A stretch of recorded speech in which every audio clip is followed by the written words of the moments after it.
بسم اللہ الرحمن الرحیم۔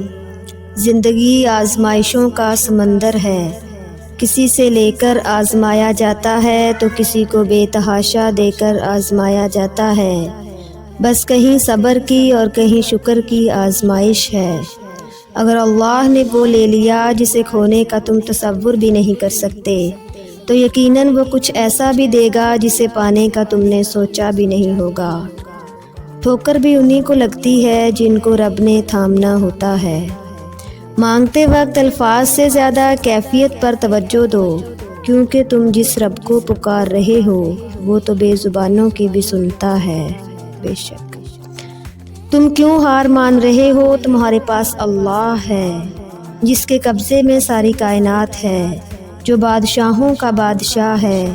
یاد رکھیں کہ آپ جتنی بار اللہ کے سامنے ہاتھ اٹھاتے ہیں آپ کی تقدیر اتنی بار بدل جاتی ہے۔ اگر دعائیں قبولیت میں دیر لگا رہی ہیں تو مایوس ہونے کی بجائے درود شریف اور اپنے دعاؤں کی مقدار بڑھا دو، انشاءاللہ اللہ ہماری دعاؤں پر کن فرمائے گا۔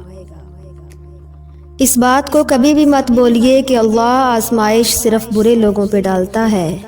اللہ اپنے محبوب بندے کو زیادہ آزمائشوں میں ڈالتا ہے تاکہ جان سکے کہ اس کا محبوب بندہ کیا کرتا ہے۔ یاد رکھیں ہر رات اپنے ساتھ سویرا لے کر آتی ہے، ہر مشکل کے ساتھ آسانی ہے، تو اپنے اللہ کو یاد رکھیے، اسی سے مانگیے اور اسی پر بھروسہ رکھیے، اس کے کن کا انتظار کریے، انشاءاللہ اللہ بہتر کرے گا۔ ہم انسان بہت جذباتی ہوتے ہیں، ہمیں ہر چیز جلدی چاہیے ہوتی ہے۔ ہم کن صرف پڑھتے ہیں لیکن فیکون پر یقین نہیں رکھتے، جبکہ اللہ اور انسان کے درمیان سب سے گہرا رشتہ یقین کا ہی تو ہے۔ اللہ پر بھروسہ رکھتے ہو نا تو پھر اپنی قسمت سے کیوں ڈرتے ہو؟ یقین رکھو کہ وہ تمہارا لڑکھڑاتا ہوا تو دیکھ رہا ہے پر کبھی گرنے نہیں دے گا، انشاءاللہ۔ یا اللہ ہمارے دل کو ہمیشہ ایمان سے آباد رکھنا، آمین۔